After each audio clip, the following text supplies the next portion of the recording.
你冇話我聽你落咗呢個係用 XM 啊，真係估唔到咧，原來用呢個 XM 咧去點呢個湯料咧係真係我食到嗰個 kokumi 啊，即係嗰個魚韻啊，係咪啊？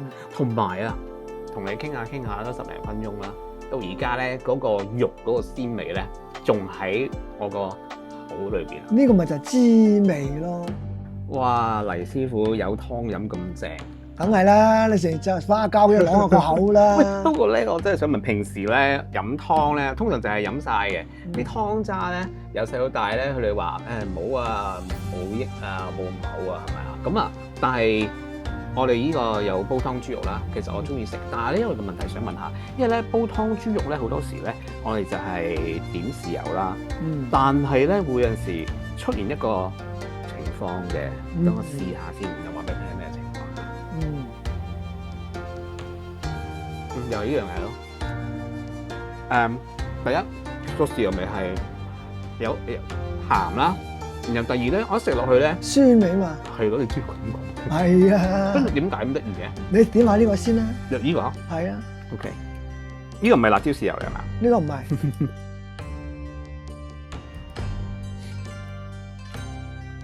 呢個鮮嘅。唔同咗嘅。係啊。我都試咗先。咩咁得意嘅？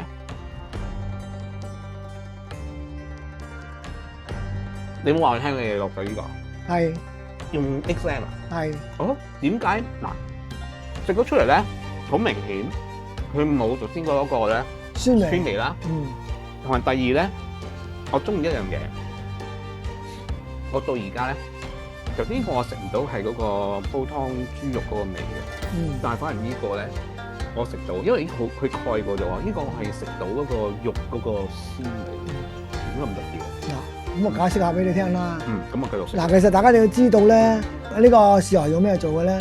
黃豆嘛。係啊。黃豆係澱粉質高嘅嘢。係。蛋白質高嘅。再加上如果你澱粉質高嘅嘢，再加上肉類，蛋白質。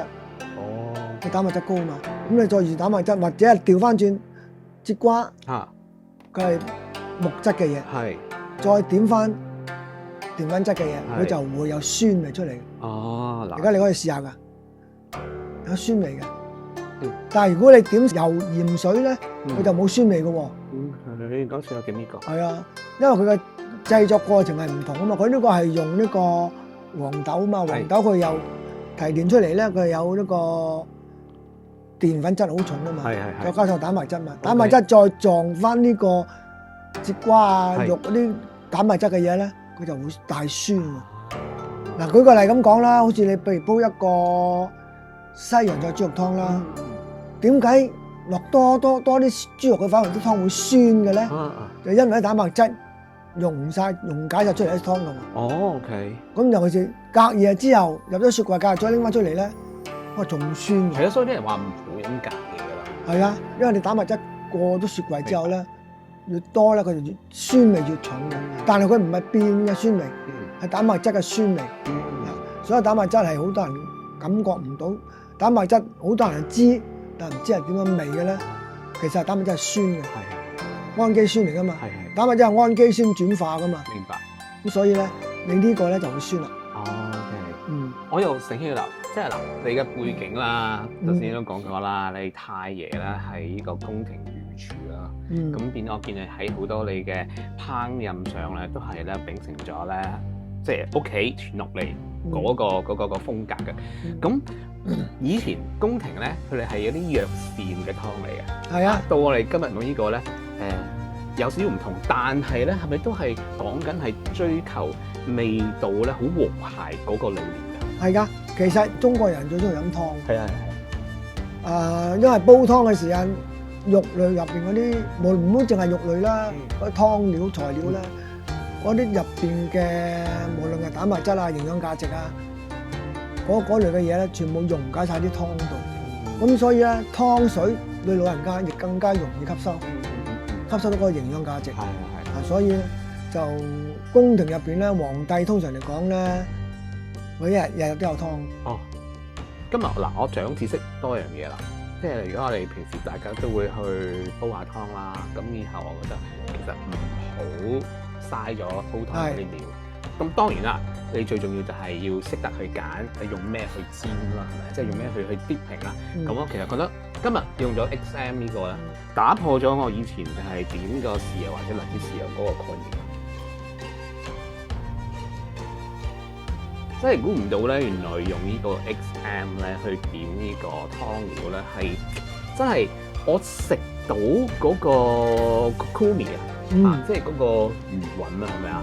同埋啊，同你傾下都10零分鐘啦，到而家咧嗰個肉嗰個鮮味咧，仲喺我個肚裏邊。呢個咪就係滋味咯。kokumi 呢個叫做滋味咯。嗱咁其實咧，呢個 XM 咧，除咗點湯渣之外，仲有2個用途嘅喎。譬如我哋打食火鍋啦，嗱你有好多調味料㗎，咁其中有一種咪豉油嘅。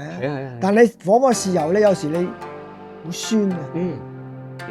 點豉油會酸嘅？係啦，就係頭先我試咗嗰個啦。就係因為佢製作係用黃豆嘛，都講咗，正話講咗啦。咁但係如果你用咗 XM 咧，因為佢主要嘅係外國嘅 herbs。所以咧，佢就唔會有嗰種酸味，而且你反為另一個感覺就係多咗一種嘅 herbs 嘅香草嘅香味。嗱，呢啲就係呢其他豉油獨冇嘅，明白，係佢獨有嘅啫。係啦，嗱呢個就係 XM 嘅好處啦。再加上如果你食粥嘅話咧，譬如豬雜粥啦，粥都得，豬雜粥入邊嗰啲豬雜啦，我哋點 XM 咧，哇！嗰啲鮮味你真係，我相信你食完之後你都唔會忘記咗佢。我諗其實而家開始咧，即係大家咧都不妨咧可以咧喺屋企咧都添置多一支咧 XM 啦。咁啊講下咧，今日時間就差唔多啦。咁記住繼續留意翻咧Exotica Umami 嘅特別系列。咁我哋下次再見啦，拜拜。好，拜拜。